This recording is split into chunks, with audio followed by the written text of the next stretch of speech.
Hi guys, I am from night shift. Tapos hindi pa ako katulog. Ano oras na? Alas 10 na. Tapos sleeping day lang ko buwas.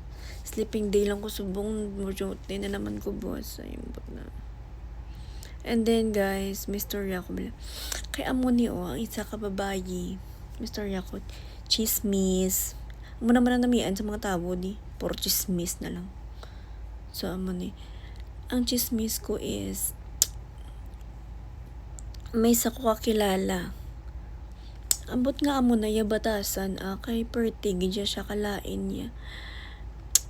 Ang pamatyaga niya sa mga bag-o niya makilala or bag-o niya nga bubo. Oo. Bato namon nga bubo kami. Bato namon na nga bubo. Siyempre bag-o kilala mo, di ba? Bag-o kabalo kami nga bubo kami. Pero hindi mo pamukha sa amon nga bubo kami Hindi mo ganyan pamukha sa amon nga amo kami na kay tungod nga dugay ka di. Amo na imo pagka kilala sa amon. Tapos dugay na ko na siya na init niya kay sa una-una pala nga bag-o ko gipagyan niya ko na one time.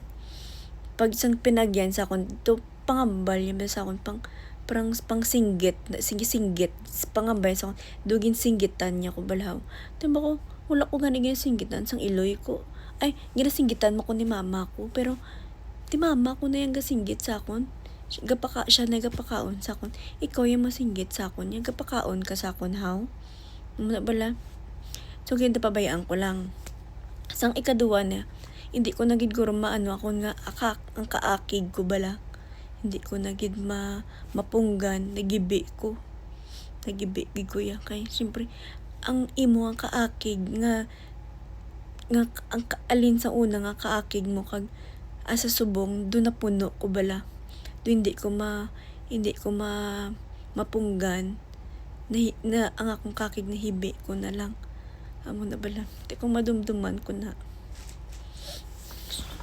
Siyempre, hibi ko, diba?